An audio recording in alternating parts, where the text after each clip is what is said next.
Welcome to Productive Joy with Dr. Christy, where fun meets action. Hi, friends. Welcome to Productive Joy. Today, you are in for a treat. This guy right here is a lot of fun, but he's also a wealth of knowledge, and that's what makes him extra special. So I'm going to go through a list of a couple things that he is. First of all, he's a good time. He is also a 20-year mortgage vet, and he also is an angel investor, a father, a husband, a triathlete, which we could probably get into, a big Atlanta Braves fan, an even bigger UCF football fan. And you know what? He's a pretty smart dude. His day job involves something called TLOP that we're going to get into as well.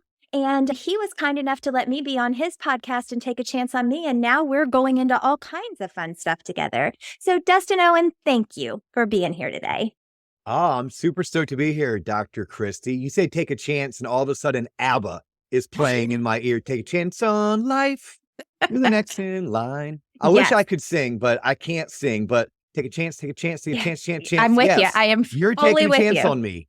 Your audience is taking a chance on me. Have you pre-warned them that from time to time I can be PG-13? No, I haven't, but we're okay. It's okay. Are we okay with that? I mean, Yeah. I will try to mind my P's and Q's as much as I can. That is during appreciated. today's podcast episode, but occasionally things will slip out. By the way, P's and Q's, I just learned this, and I don't know if it's true because I haven't fact checked it. Okay. But do you know where the saying mind your P's and Q's comes from? I don't. Mind your pints and quarts. And it's from England and talking about be mindful of how much you're consuming, how much you're drinking of the alcoholic beverages. Mind your P's and Q's, pints and quarts. You know what? Okay, we're done. That's all we need to do today because are we good? Something. Mic drop? Mic drop and out. Sweet. What are we going to talk about today? What direction do you want to go? Well, you know what? That's the fun part, Dustin, is we can go anywhere, and that's gonna be a lot of fun. But before we even jump into that, I mean, I think you've already convinced people by telling them about P's and Q's that they want to keep listening. But I do like to give my guests an opportunity to convince people in 30 seconds or less that you have something worth listening to. So if you had 30 seconds, what would you say that would convince people to keep listening? Oh, what I've learned in life is yes, you can. Right? Regardless of your background, you're listening to a dude that is the son of a school bus driver and an electrician who always wanted more, and by more, I didn't want more from my parents. I wanted more in terms of knowledge, right? I grew up in a great neighborhood, but it was lower middle class. It was blue collar. And we didn't talk about certain things in my household: return on investment, compound interest, investment strategies, business building strategies. And I've sought that out over my 20 plus adult career, is first for myself, but now to teach it to others. And I call that the ish that they don't teach us in school. My mission for the next 20 years of my being from a professional standpoint is, yes, I want to continue to grow and operate my businesses, but I want to show other people that yes, you can. And it's just by introducing them to the thoughts, the ideas, and the concepts that weren't necessarily talked about at their dinner table, that wasn't taught in high school or even in college. And then for so many of us, and myself included, we weren't necessarily invited into the room where it happened. We didn't have a seat at that table. So my goal is to be able to invite people into the room where it happens, to give them a seat at the table so they can realize that it's way easier, whatever it is that they're trying to accomplish. It is way easier if they can break it down into bite-sized, digestible chunks and then consume it. Step by step, they can achieve anything that they want in life. Well, just about anything. I don't think you can fly, so don't try to do that. Although I have seen some people with those really cool suits on that do some crazy-ish, jumping off of cliffs, and I guess sort of they fly. So maybe you can fly. I don't know. We can discuss that later towards the end of today's podcast. I love it. And I love that you managed a Hamilton reference in there, that you definitely, what I appreciate about you is you have decided that everything that you've learned isn't just for you, that it's for others. And you want to share it so that people don't have to make the same mistakes or have to walk the same road. You're going to give them that roadmap that you had to forge on your own, which is really impressive. And I'm appreciative that I get to be a teeny tiny little part of that in your space. Now, you do most of this sharing in the mortgage space, My husband is also in the mortgage industry. That's how our paths crossed. Yes. But I've listened to your podcast multiple times and I always gain something. And I have exactly zero, except for guilty by association, to do with the mortgage industry.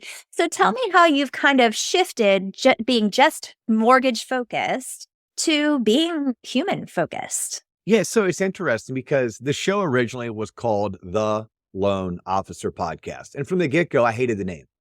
Absolutely hated the name, but we had to come up with something. And I'm a big believer in the concept of perfection is the enemy of done. So if you want to do something, start doing it. Today is the best day to start whatever it is that you want to do, and understand that you will learn as you grow, as well, as long as that decision has been at least thought out, right? Like, let's not just jump into things without thinking them through, but give it some thought, make some decisions, and then start acting upon those decisions and mess around and see what will happen. Right. So we needed a name, we took the name. But from the get-go, I wanted the premise of the show to be everything that they didn't teach us in school. Like, that was the overall premise. It's, in my opinion, it's like, what happens if Joe Rogan and Dave Ramsey had a baby? And let's do a show where that is the overall theme, and that's what we're discussing. But like, that's the Ramsey aspect, is that's what we're discussing. The Rogan aspect is that's the flavor. Yeah. Right. So like, that's the direction that we're coming from. So I have learned as a mortgage loan originator, that is where my career almost started. Technically, my career started in TV advertising. My degree is in advertising and public relations. And my first 2 or 3 years out of college, I worked in television advertising. But eventually, at the ripe old age of 25 or 26, I found myself as a mortgage loan originator.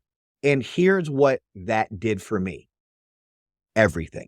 Like, me becoming an MLO, it allowed me to learn how to run and operate a business. It allowed me to, or forced me to, become good with sales, with presentation, with coaching, because I coached my clients. I coached my referral partners. I didn't know I was doing that early on. It was just something that I had to do if I wanted to become successful, wanted to become one of the best of the best. But it allowed me to do this at a very young, impressionable age. I started seeing underneath the beds and inside of the closets of middle America. And I started seeing what the Joneses were up to. And I learned quickly, I don't want to be the Joneses. I don't want to keep up with the Joneses. But then I would see somebody that maybe I would have in a prior life, maybe turned the other way, kind of not looked towards them as someone that I wanted to mold myself after. And all of a sudden, I'm like, that's a hardworking person who has more money in savings than I do, who earns more money than I thought that they actually made. And it was lifestyle choices. But then I had a chance to meet some people who were really successful. And then I got to know them all through this industry. And I started getting to know, like, wow, but they're not that special. Like, not in a bad way. They're normal. They're human. The only thing that they've done is they maybe thought bigger. One thing they've done is maybe they were exposed to some of these thoughts and ideas at an earlier age, or maybe they had joined a coaching company, and that coaching company had allowed them to expand their thought process and to think bigger. And I started realizing everything that could be accomplished. So when we do the show, which, by the way, we are now affectionately called TLOP. TLOP, if you put the acronym together, the Loan Officer Podcast. But TLOP is something our fans started calling us, and they started calling themselves a couple years ago, where if you're a fan of the show, you're a TLOPer. If you follow us on YouTube or on Instagram or TikTok, you're a part of the TLOP community. So we've really embraced this concept, this idea of TLOP, because TLOP represents everything that I learned as a mortgage loan originator, but then all of the lives I've been able to impact, right? The thousands of homeowners that are now generating the most and the greatest amount of wealth through homeownership. I had a chance to teach them things about the basics of financial literacy and how to not just generate wealth through homeownership, but I asked them questions early on in the process of them getting a home loan about their 401k, about their 403b, what is an IRA, who's your financial advisor? And although they called me just to get a loan, I learned that if I wanted to be great at this, I had to take a advisory or a consultative role. And if I'm going to give advice or I'm going to be a consultant, I should probably practice it myself. And I should probably learn a thing or two about it. So the overall concept of the show and my part of wanting to give, I think it just comes from everything I learned from being a mortgage loan originator, which allowed me to then become an entrepreneur, which allowed me to also become less of a mess financially. And I just speak from the heart because I'm speaking from my real world experiences. Well, and that's what you are, is very real, very honest, you're going to see the good, the bad, and the ugly. And I think people appreciate that because authenticity speaks a whole lot louder than polish. It doesn't mean we can't be polished. It just means that we need to also be that authentic self. Like in my mind, as you were talking, I'm going, TLOP, that could stand for so many things. Like you should have a little contest with all of your TLOPers about all the different things that TLOP could stand for. I mean, it's obviously the Loan Officer Podcast, but you're rebranding. You ought to come up with about 10 different things that TLOP could stand for, and then you just use whichever one you feel like. It's awesome. Thank you for sharing that. We've actually thought behind the scenes of doing a campaign like, what does TLOP mean to you? Yes. Right. Just exactly. like, what does it mean to be a TLOP, or what does TLOP mean to you? Or like even a shirt that would say, do you even TLOP, bro? Like, but if you go to the YouTube, unfortunately, there's this really popular hip hop artist by the name of Kanye West. Yeah. And he has an album called The Life of Pablo. Oh, well, there's TLOP. Yeah, I had no idea when we started the Loan Officer Podcast, and then we started leaning into like a couple years into it, TLOP. All of a sudden, so I wanted to buy tloponline.com. I'm sorry, TLOP.com, and I couldn't. So I had to buy tloponline.com. Yeah. But yes, I like that. That's a great suggestion. Well, and if you ask your listeners, then they own it, right? And the more that they own in the process, I think that's true about any learning experience. The more we own it, the more we actually gain from it, and the more we're able to utilize it. So I want to take you in a different direction. Dio, can I call you Dio? I know some Please do. Yes, your friends do, right? My friends call me Dio. Okay, so not my wife. Does that mean she's not my friend? Oh, I think that means she's your best friend, and she can call you whatever she wants. So, Facts. All right. Yeah, she's earned that right for sure.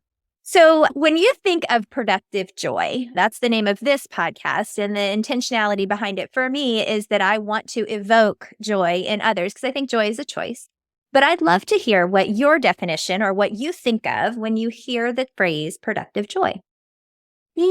So the first thing that came to my mind was only doing things that you enjoy doing. And I don't think that is something that is granted. I think it's something that's earned. I think it's a goal that we strive. But I'm very fortunate in my careers that at this point, I only do things I enjoy doing. If I don't enjoy doing it, I quickly find a way to hire someone else to do that for me. Yeah. Right. But I didn't have that opportunity. I worked really hard for over a decade to get to that point. And it was more than that. But when you say productive joy, it's like, yes, getting to a point in your life and your career where when you look at what you do the things that you enjoy doing. And it doesn't mean that it's not work, by the way. Like it's still work. There are more fun things to do. I'd rather be on a horse up on a trail in Montana than I ever would be coming to the office. But you can get there. You can be on a horse in Montana because you're working hard in the space that you're in. I will be there in July, and I can't wait. Wait, when are you going? Gosh, this year we're going right after the July 4th weekend. Yeah. So we have this ranch out right outside of Cody, Wyoming. It's about 3 miles as the crow flies. There's another old wise saying. But it's like an hour and a half if you drive it. But if you just hopped in the air and you flew like a little birdie, you could probably get to Yellowstone within like 3 miles. So we go to this amazing ranch called 7D Ranch. Shout out to 7D, like 7, the letter. The number, and D, the letter. 7D Ranch. So we'll spend a whole entire week out there. Then we're going to head up to Glacier National Park for about 3 or 4 nights, do some hiking in Glacier, and then we're going to take our happy rear ends back to Orlando, Florida. But back on productive joy. But we're going to be there that same time. We're actually, our family is going out west. I think technically we're in, I'm going to get it wrong. We're just outside of Jackson Hole, but I can't remember which state we're going to be in. But we've rented a house and we're taking our kids and our son's girlfriend, and we're going to go, and my in-laws, and ride horses and do all of the things that you do in that area. Hey. Yeah, I think it's the same week. I think we No. go the 8th or 9th or something. Yeah. We fly out either Saturday or Sunday. I haven't booked the flights yet. I'm waiting for my son's summer school schedule to come out. Yeah. And then, so we'll be at the ranch from Sunday to Saturday.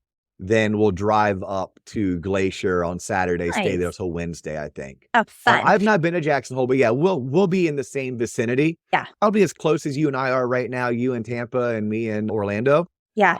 We'll be fairly close. That's crazy. Well, you Yeah. have done it before? No, we haven't. So we're really excited about the So opportunity. it's my heaven. It Mhm. is. It's interesting because I love deep sea fishing. So I love to be out on the water on a boat, miles and miles offshore.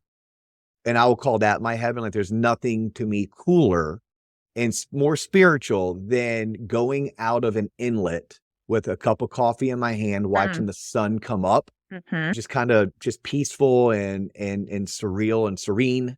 But heading out west, Yeah. this will be special. our 5th time, I think, going on this type of trip. Nothing beats it. I can't wait. Like I plan on doing it the rest of my life. Yeah. That's like how awesome. much I love it. So I hope you had the same experience. I think we will. I definitely think we will. And you mentioned your kids. So I'm actually going to go in that direction for a second. I want you to tell So us we're a done little with bit- joy. We're done all with joy. We're done. done with joy. No, All actually, right. we're I'm not gonna a very take- look. People are like, look at this dude. How is he joyful anyhow? No, so joyful. No, and actually, we're going to carry joy forward. So Okay. I know that you have teenage children, right? Yes. So when you are being their dad and working with them, I know my kids have no idea what I do. And as much as I've explained it, they just don't care. And they're like, yeah, okay, mom, you do this thing. They don't know what their dad does either, even though they're 23, like they should. But I say that because as you are being a father and being a husband, how do you take all of the learning and the strength that you've created in the workspace and translate that into something that you're instilling into your family? Well, so I've groomed them.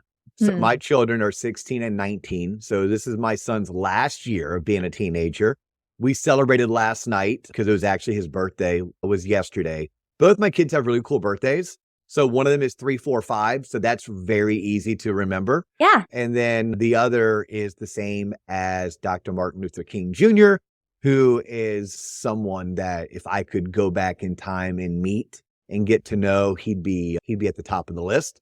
So I think it's really cool that she's fortunate enough to share Dr. King's birthday. And then my son's super easy at 3, 4, 5. Wait, I have to tell you, my kids are 4, 3, 2, 1. So they were no born way. on April 4, 3rd 3. of 2001. Now because they were twins, were you able kind of to choose that? Sort of. So I was preeclamptic. So they were, saying, okay, we need to go ahead and induce. And they said, do you want to induce today? Well, it was April Fool's Day. And I said, no, I don't want to induce today. I said, can I go to 4, 3, 2, 1? And they said, sure. So we waited 2 days. And yes, I did kind of get to pick their birthday. But it was a month before they were supposed to be born. But with twins, 36 weeks is fine. Yep. Oh, and that's really common with multiples, right? It's like a lot of times they're maybe even taking cesarean or they're induced because it's a shorter gestation period. Yes. All right. So my children, to get back to your question, they really haven't had a choice. Like when you're raised in my household and I'm your father, it's a double-edged sword. I think like that's true things, of any. right? Yeah. Like most things. And it's interesting. I have a lady that we've worked together for well over a decade. Shout out to Sue Batello. She's up in Fort Walton Beach, Florida. And Sue's about 10 years ahead of me in both life and in career. But I look up to her the way I would like a big sister or like a really cool aunt. And she one day said to me, this was years ago, she's like, I would love to be one of your kids for like a day or two. And I'm like, what do you mean? She's like, because you're always selling and you're always on. I could only imagine what it's like at the dinner table. I'm like, well, Sue, you're 100% correct that at the dinner table, and that's something my wife and I have made a conscious effort. And we've been so blessed that we've been able to sit down consistently for 19 years and do family meals. Yeah. But when we're sitting down at the dinner table, from the earliest age, they have learned the basics of financial literacy. From the earliest age. I mean, I'm talking, my son was 4 years old and he wanted a lemonade stand. And by all means, we did a lemonade stand. However, he door knocked 10 homes and passed out flyers the day before to promote the lemonade stand. Of course he did. We then had a quality product. My wife's like, why don't you just go buy a Crystal Light, mix it up in a jug? I'm like, no, we don't sell garbage products. So we juiced our own lemons. We made our own simple syrup and we sold it for $1 a cup. My wife's like, $1 a cup? It's a 4-year-old's lemonade stand. I said, no, this is a really good cup of lemonade. And then as he continued to do lemonade stands at 7 years of age, at 9 years of age, by 9 years of age, we started learning about the cost of goods. Yeah. Hey, look, I'm happy you made $17, but do you know how much we spent at Publix to buy the cups, the lemons, the ice, etc.? Yeah. And then it's like, how much was your time worth? So those conversations for them have been second nature their whole lives, whether they wanted it or not. I trusted that although they might not be listening, they definitely heard me. Yeah. And at some point in their life, they're still going to hear that, but they're going to be a point where they're ready to listen. Yeah. And it's going to be such an advantage for them because they're going to be starting on second or even third base, not because I'm going to give them money, but because I gave them knowledge. I gave them no other choice but to learn this. Now, if they want to end up becoming a cop or an electrician or a teacher, by all means, like phenomenal careers. And if some of those concepts don't necessarily correlate right away, great, but they will correlate when it comes to like their personal investments because they compound interest from the time they could think about, okay, I got $20 in birthday money. What am I going to do with it?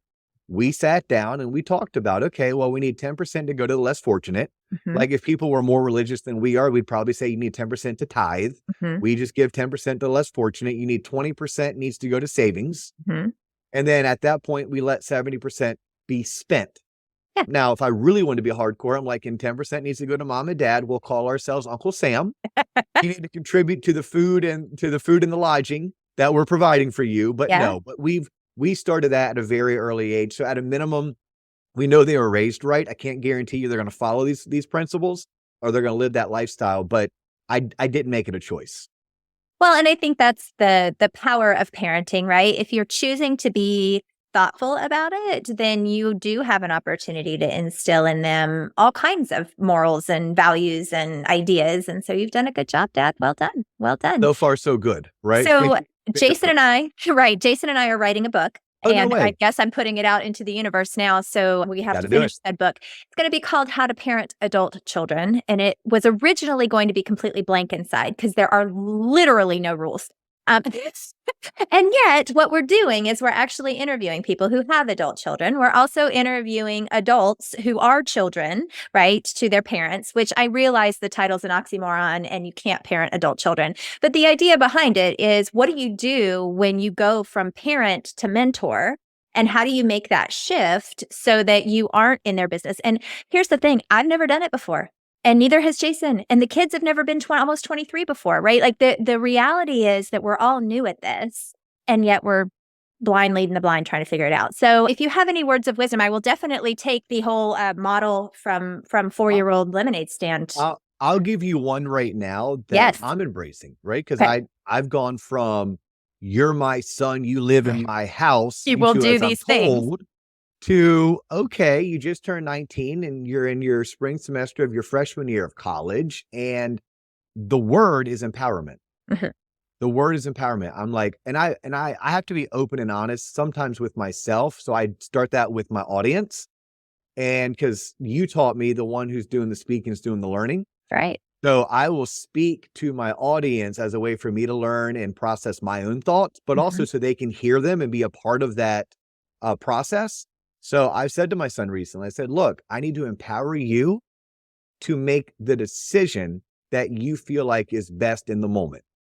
And I need to encourage you because I do have wisdom, because I'm 20 plus years ahead of you in life, that just because it was a good decision and it was well thought out does not mean it's going to turn out your way. Nope. Or it doesn't even mean it was the quote unquote right decision, but it was the right decision at the time based on the information you had. Mm-hmm.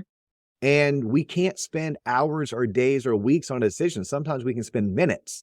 So make a decision, give it your all, and then turn around and learn from whatever result that decision produced. I said, but as your father, I can't tell you what to do. Right. As your father, I can empower you to make the right decisions. I can offer you stories from my life experience and only trust that when you get knocked down, that you're willing to pick yourself up because I somehow gave you the courage to do so. So And that's empowerment is kind of that is my word with adult children. And I remember, I'm gonna give a shout out to my business partner, David Holbrook, because David is a solid 9 years older in life than I am. So every milestone he's been 9 years ahead of me. Mhm. Marriage, children. The only thing that we share is we started our business together. So that's the one place that he and I are in the same equal footing. And I remember him telling me, he's like, Dio, once your kids get to about 15, there's no more parenting. Mhm. I'm like, we can get out of town. Like, because at the time my kids were probably 6. He's like, look, you've taught them everything they need to know. They know the difference between right and wrong. They know what your expectations are. He's like, they're not going to necessarily follow your expectations, and they're not necessarily going to do right. They're going to choose wrong, but you've done your part. At this point, he's like, you're kind of there to, I guess, keep them in between the yellow lines. Yeah. But you can't do the driving for them any longer. It probably took my wife and I a little bit longer to embrace that. But now that our children are those ages, 16 and 19, I now hear him. I hear him. I'm following that. And I think that's advice for you and Jason in the book that you're writing. Yeah. I would steal a page from Coach Holbrook. We call him Coach Holbrook because he was a baseball coach for decades. But I'd steal from him, and then maybe I'd add something in there about empowerment. Well, there's power in your words for sure. And sometimes it's easier said than done, because when they're little, you can say, don't touch that, it's hot. And they don't touch it. And when they're older, you have to say, okay, how did that feel? Like you touched it. Yeah. And let me know. And so the whole brain frontal lobe growth doesn't even end until you're about 25. So cause and effect decision making is actually very difficult for anybody under the age of 25. So it is about memorization and about showing them the right way and hoping that they'll think about that when they're put in that situation, right? All right. So I know that I could talk to you for days, and yet we're trying to keep this to 30 minutes so that people can listen on their way to work or wherever they're headed. So I have some rapid fire questions. Okay. I love it. Are you excited? Okay. Yes. So question number 1, what is your definition of fun? Oh, I've never thought about that. Can I just answer anything that brings me joy? Yes. I mean, my definition of fun is anything that brings me joy. Sometimes doing hard shit brings me joy, because the joy comes from knowing I just accomplished something that so many others wouldn't have the courage to try to tackle. Yeah. Joy could be laughing, like belly laughs at some comedian who's more than likely for me to belly laugh is telling off-color jokes. Joy could be a hot streak on a craps table. Yeah. Because I love those endorphins just rushing through my body. So yeah, or maybe all the medals that are behind you from your races that you. Yes. Oh, you can see those back there. I can. Yeah. What brings me? It said fun. What is fun to me? Travel is fun. New experiences is fun. I have a vanity license plate. I never thought I'd be a guy that had a vanity license. Oh my gosh. I cannot wait to hear what license plate, and it doesn't make any sense to anyone but me. So that's so me to have a vanity license plate that only makes sense to me. But it's SRYNT. It's 3 words. SR is 1 word. Y is the second word, and NT is the third word. Sure, why not? I live I live my life. Sure, why not? So what is fun to me? Sure, why not is fun. Yeah. Yep. Oh, Jared, I like that. And I'm looking at it now. I see it very clearly. It would have been one I would have studied and gone, I have not one clue. So, yeah, people are like, sorry, not sorry. Like, yeah, maybe. I do love the phrase or the terminology or the thought of regret none of your mistakes, but learn from all of them. Ooh, yeah. So like, I'm not a whole like no regrets type person. I'm not getting no regrets tattooed across my chest anytime soon. Good idea. But I would like to live a life where I don't have any regrets, but I sure as hell have a lot of learning opportunities. Yeah. Like, oh, I won't do that again. Or, oh, I shouldn't say that again. But I don't really want to regret it because it's a feeling or emotion I would try to stay away from. All right. You choose to fail forward, and you choose to learn from what it is that you experience, whatever that is, good, bad, and ugly. I love it. Okay. How do you know that you're showing up as your authentic self? How do I know that I'm showing up as my authentic self?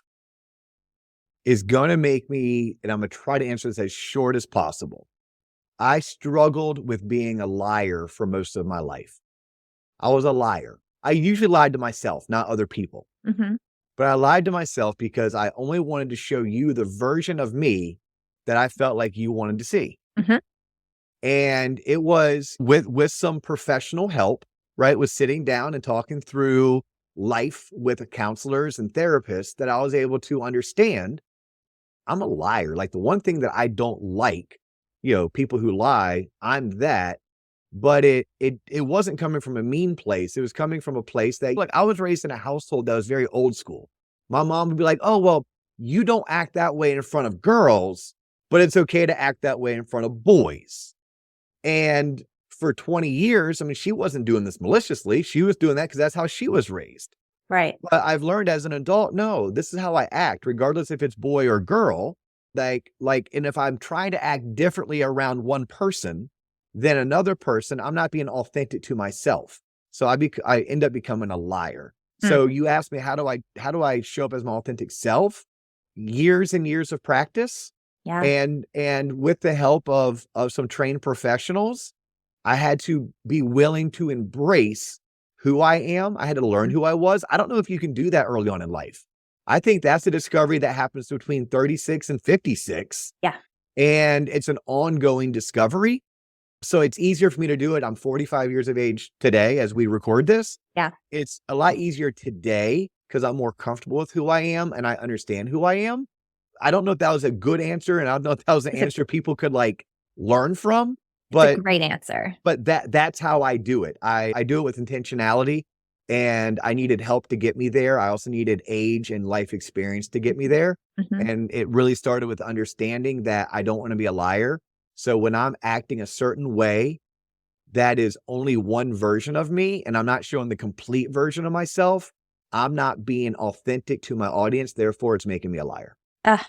Yeah, thank you for being vulnerable and honest. And the reality is I'm 47, and it has taken me all 47 of my years to get to the point where I could embrace who I am and know that that's who I have to be, right? I think we pretend for a lot of years that we're more than we are or that we're better than we are. Like you said, just being a liar to myself. This is the only part of me that you get to see. You don't get to peek behind the curtain. But, at the beginning of the interview, you talked about peeking behind the curtain of people's homes and learning what was under the bed and learning what was in the closet. And that's when we get to show up as our best selves, in my opinion, is when we choose to open the doors and say, you know what, this isn't cute, but we're going to be the best self that we can be. Yes. Okay, so that leads me to my next question. Oh, okay, cool. I'll let you go. So- Next podcast, I'll give you a really good example of what I meant about me being quote unquote, I wasn't being authentic to myself, therefore I wasn't being authentic to my audience. But I know we're rapid Are you fire. sure you want to table it, or do you want to tell people? Do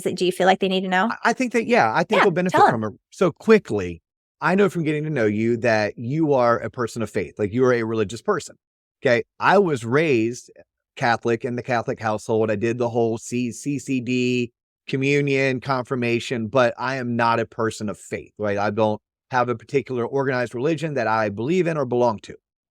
There is a point in my life, as early as just 5 or 10 years ago, maybe, that I would have, without telling you I was religious, I would have made you believe that I still was a practicing Christian.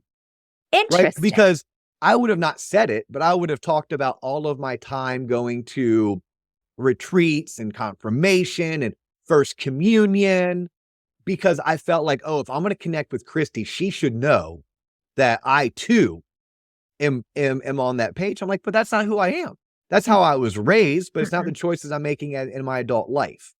So I think that's a conscious decision I have to make, that I'm willing to say, hey, look, I respect your faith and I respect your openness about it. And I'm willing to share with you that I don't share those same views, but we can still hang out. We can still be friends. We can still travel together. Because to me, it doesn't make up who I am or who you are. Yeah. Or I can be comfortable if you're the type of person that's like, hey, look, I'm so faith-based that if you're not aligned with me, that I don't see us being able to hang out. I don't see us being able to travel together, do business together, that I have to be okay with that. Right. Because I have to embrace my Zig Ziglar and say there's enough people willing to do business the way that I do business, that I don't need to do business with those that don't. Yeah. So you mentioned authentic self. I think that's something we all struggle with. And I think it's something that we all can overcome. And that would be my one example that I could give the audience today of the old me versus the new me. Power in that, because I think we do spend a lot of time being a chameleon and we say that that's a good thing. And the reality is that's really just false fronts. And it makes me sad that there are people that are so faith-based that they can't spend time with people who aren't. That's not what Jesus would do. Yeah. So Well, that's right. that's but a whole nother topic. Right. We won't go there. We won't go there Like, today, this I'm day. like, hey, look, I might not be a religious person, but I studied that shit for decades. Yeah. Right. It's like, You can I tell you know. what the way it was taught to me and the way that I understood it? Like, yeah. Yeah, Anyhow, let's get back on rapid fire. Okay, there's a big difference between a relationship and a religion, right? And so all the things that you just said are powerful. Okay, 2 more quick questions. 1, how do you channel your best self on your worst days? Oh, so me personally is I have to get exercise. Mhm. Exercise for me resets everything for me. Same. So that would be it, to the point to where my team knows if I'm being a butthead for multiple days in a row, they will say something on the lines of, have you been skipping your workouts? Yeah, because they know, right? Yep. So my great reset, I know a really good workout can make or break the day for me. Yeah. Oh, I'm with you 1,000% on that one. All right, last question. If people don't remember anything else that you said, and you said some really fantastic things, but if they don't remember any of it, you get one shot. What's the one thing that you really want people to remember about this interview? Yes, you can. Like literally, yes, you can. I did this challenge called 75 Hard. I've actually done it 2 or 3 times now, but I did it originally. I started in 2019, completed it in January of 2020. It was game changing for me. It taught me in life, yes, you can. And the one example that I would give is I was explaining the challenge to a family member, and that family member said to me, oh, I could never read nonfiction. And I said, chick, you can't read? Because that's a choice. Yes, you can. Reminded me that if I want to do something, I can do it. I just have to break it up into bite-size, digestible chunks. And one step at a time, I can make changes to my behavior. I can make changes to my life. I can start new businesses. I can scale current businesses. I can embrace relationships. I mean, there's so many things that you can do. So yes, you can. Everything, everywhere to this. Yes, you can reminded me or taught me. I no longer say, oh, that makes me angry or that bores me. I will literally say, I allow that to make me angry. I allow that to bore me because I think it's a choice that, like, yes, I can. Yes, I can change my mindset. Yes, I can change my outcome. So yeah, yes, you can. That's the one thing I'd want someone to get take away from this. I love it. And for all my Productive Joy listeners, y'all just got taken to school.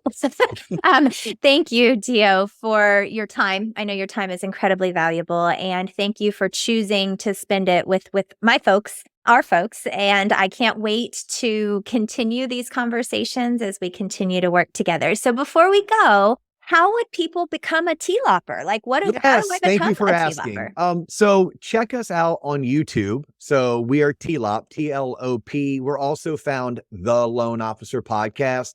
We're on Spotify and Apple the same exact way. And yes, this is not a podcast specifically for the mortgage industry.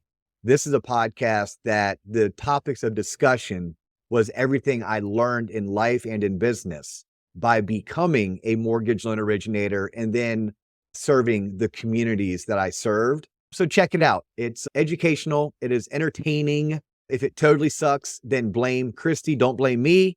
And consider yourself a future T-Lopper. I'd love for people to check out the show. And if you want to connect with me individually, the easiest and best way is LinkedIn. First name Dustin, last name Owen. I'm really accessible on LinkedIn, not so much on Facebook for various reasons.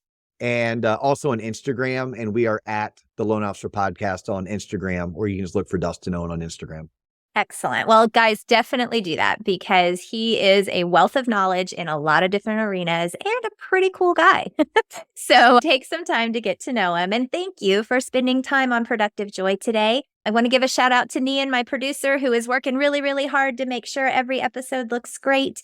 And a shout out to my dad, Mr. Mickey Finn, who played the intro and the outro for us, and his wife, Kathy, who's on the banjo. Definitely a cool shout out to them as they've lived their life in music.